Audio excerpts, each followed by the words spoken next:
Tiempo. Ahí hay algo importante y me gustaría relacionar esa parte, pues digamos, del progreso académico que has tenido durante toda tu vida. Pero para nadie es un secreto el tema del bullying con el estudiante juicioso. Y hay muchas personas que hoy probablemente les gusta el estudio, les gusta leer, les gusta aprender de ciencia, matemática, física, química, pero esa presión social del colegio, porque es que es normal, tú te sacas un 10 y no, el salón no se va a decirle a uno, hey, venga, lo felicitamos, vamos a comer algo al salón, no, eso, el nerd, ¿cierto? El lambón, el que le tiran papeles, porque así es. ¿Cómo viste eso de pronto, sí o no? Pero qué decirle a las personas que tal vez les gusta, sufren esa presión social, hoy ahí es el tema de presión, ya está por eso, pero porque vale la pena a futuro, o sea, esas satisfacciones hoy académicas valen la pena. Bueno, yo tengo que decir que yo no lo viví. Yo no lo viví porque yo era muy sociable. Eso de pronto se lo heredé a mis abuelos, no sé. Hay un gen que me lleva a ser sociable. Yo soy muy sociable, trato de hablar mucho con las personas. Me gusta mucho escuchar. Entonces yo no tuve esa situación y tampoco era bueno, tuve unos logros en mi colegio, sí tuve varios logros académicos, pero como que eso no era tan relevante afortunadamente, entonces o sea, para mí era importante, porque pues que te den a ti un reconocimiento es algo, o sea, tan chévere, ¿no? Pero también hay que decirlo, voy a hacer un paréntesis ahí, y es que detrás del reconocimiento también está el no reconocimiento, entonces hay que cambiar un poco el chip, ¿cierto?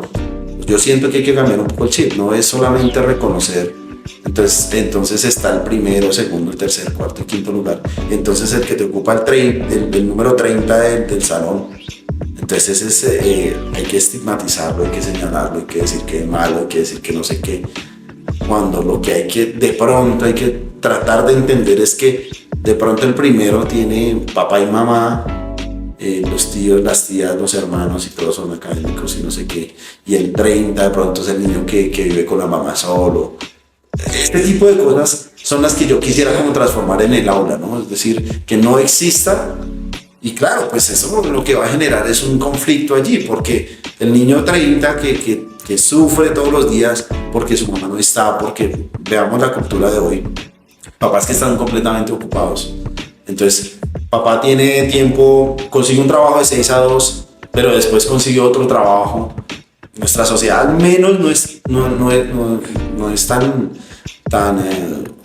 en esta sociedad no es tan grave como en otras culturas, como digamos en Estados Unidos, ¿no? Entonces uno ve trabajos de 6 a 2 y luego el trabajo es de 3 a 8 de la noche. Entonces, bueno, ¿y cuándo hablamos, no? ¿Y cuándo me ayudas a hacer la tarea? Entonces ese niño 30, pues también es un niño valioso, lo que pasa es que tiene otras condiciones. Y entonces ahí, claro, pues se genera el conflicto, se genera el bullying, pero precisamente porque hemos propiciado una competencia constante en la cual el primero es el que vale y el último no vale. Entonces eso es lo que yo, en mi modo de ver, debería transformarse un poco. Debería ser, no en ese sentido, sino de pronto en cuáles son las habilidades que tengo yo y cuáles son las habilidades que tiene el otro y cómo nos entendemos para hacer un trabajo conjunto. Porque al final todos podemos ser individualmente muy buenos y vamos a llegar a un punto, ¿cierto? Pero si entre todos empezamos a unificar, pues las ideas se vuelven un poco más robustas. Si yo me entiendo con el otro, entonces no estamos de acuerdo en esto, pero vamos a acordar, bueno, ¿tú qué propones? ¿Yo qué propongo? Y eso que tú propones, ¿todo se puede hacer? No. Y lo que yo propongo se puede hacer. Bueno, de pronto. Y entonces empezamos a hacer que los procesos sean no individuales de 10 veces haciendo lo mismo, sino de pronto 10 personas haciendo una sola cosa, pero muy profunda. Eso es lo que de pronto no hemos entendido como sociedad. Eso nos puede llevar, digamos, como a un tipo de educación que se interese no tanto porque Jason saque una excelente nota, sino más bien porque Jason descubra sus habilidades o su potencial. Exacto, y cómo hacemos que Jason o sea, cómo hacemos para que nos vinculemos y precisamente hagamos procesos no exitosos, procesos que llenen a las personas. El hacer no por hacer, sino porque realmente haya un sentir. Que yo siento que realmente esto sí le está aportando a este país, a este mundo. Entonces hacemos 10 veces la misma tarea y coloré la misma cosa, ¿cierto? Venga, ¿y por qué no transformamos la tarea? ¿Por qué no transformamos esa forma de hacer las cosas que siempre tiene que ser así? ¿Sí? No, porque es que no siempre las cosas son así, ¿no? Es creativo y no... Sí, sí, equivoquémonos un poco. Es difícil porque nuestro sistema solo acepta ceros y unos, ¿cierto? Entonces aquí 0, 1 y 5 y listo, tú estás rotulado 0, 1 y 5. No, pero entonces cuando decimos esta sociedad nos hemos como acostumbrado un poco al tema de rotular, entonces 0, 1 y 5, ¿cierto? Entonces 5 el que hace las cosas bien, 1 el que no las hace y 0 el que no las presenta, ¿cierto? Pero cuando ese es un modelo, ¿no? Y cuando el modelo, por ejemplo, en un colegio, me pasó en lo particular, no me pasó a mí directamente, pero sí pasó en un colegio, cuando en un colegio te matan un estudiante y 15 días después te matan otro, y luego al mes se suicida una niña que yo tenía en quinto, o sea, mejor dicho, en sexto la niña se suicida, yo la había tenido en quinto. Entonces ahí nos preguntamos cuál es el sentido de educar. ¿Para qué? ¿Para qué educamos si lo que estamos haciendo es entregar una nota, entregar un resultado, entregar un informe y el sentido de la vida? Los muchachos y los niños, ¿para dónde van? ¿Qué estamos haciendo con ellos?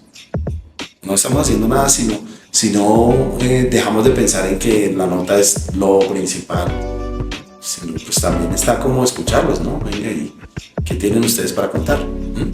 Me hizo acordar de una parte de un libro que yo leí, era precisamente hablando de este tema, donde había un niño, un muchacho, un joven, de que iba a su escuela, sí, pero era el peorcito de la clase, hablándolo cuando lo califican a uno, ¿cierto? Era esa persona que sacaba cero. Y mostraban ahí en el ejemplo de que era una persona que tenía problemas con sus papás, que no los veían, que los regañaban cuando lo veían, que era castigado, que no tenía plata. Y digamos que esos resultados se veían reflejados en lo académico. Y en las notas, como iba tan mal, se comportaba tan mal, el profesor lo castigaba. Y en una lo castigó y le dijo, va a botar este pote de pintura en esa pared. Y apenas lo bote todo, lo tiene que limpiar. Y ese era el castigo. Y el niño se fue y hizo caso, pero él empezó como a dibujar, a pintar, y descubrió que le gustaba muchísimo. El niño descubrió por medio de ese castigo de que él había nacido para pintar. O sea, descubrió su talento y descubrió su pasión. Y de ahí en adelante él empezó a hacer eso. Y el hombre se considera como uno de los grandes pintores. Y fue que nació así por medio del castigo. O sea, entonces ahí llevamos de que no es tanto sacar una buena nota, que no deja de ser importante obviamente, ¿no? Pero que es más importante como descubrirse a sí mismo, descubrir qué le gusta, qué es lo que le apasiona, cuáles son sus habilidades y así mismo pues aportar a la sociedad creciendo desde un mismo, ¿cierto? Sí. Entonces me hizo acortar mucho y que sea el gran aporte. Y que muchas veces esos criterios de evaluación están más enfocados en lo específico, ¿no?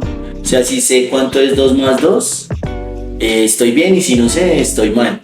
Entonces se empieza a crear unos paradigmas de sí mismo de que es que no sirve, cuando yo creo que más bien lo que hay son habilidades diferentes. Por eso a algunos no les entran los números, por eso a algunos les entra el arte, y por eso yo siento, no sé, creo que el sistema educativo que hoy hay en día es un sistema de muchísimos años y que no ha cambiado.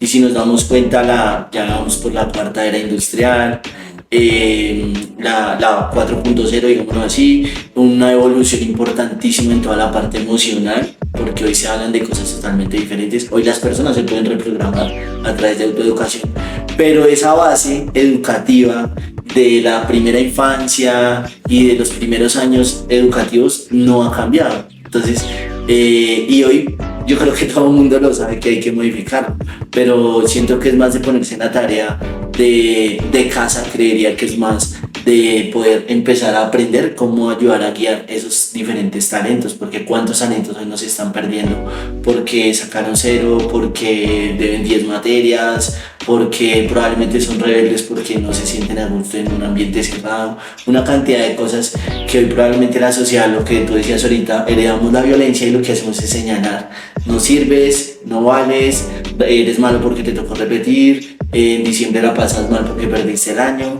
Entonces creo que es como una reflexión muy importante. ¿no? Y todo es un proceso, ¿no? Es decir, solo vemos el resultado.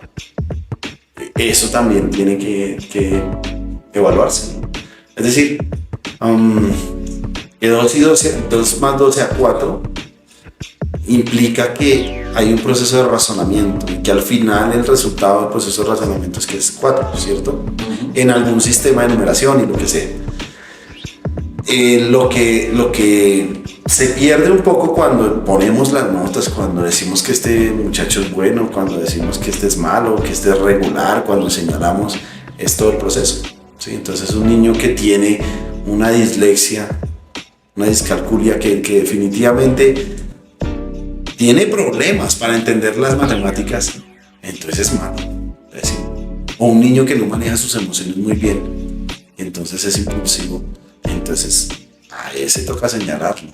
Entonces eso es lo que de verdad en este sistema, en el sistema educativo está fallando, pero digamos si nos vamos un poquito al tema de la ciencia, ¿cierto? Porque digamos que era un poquito, el mensaje aquí es, lo científico también tiene que tener procesos de creatividad.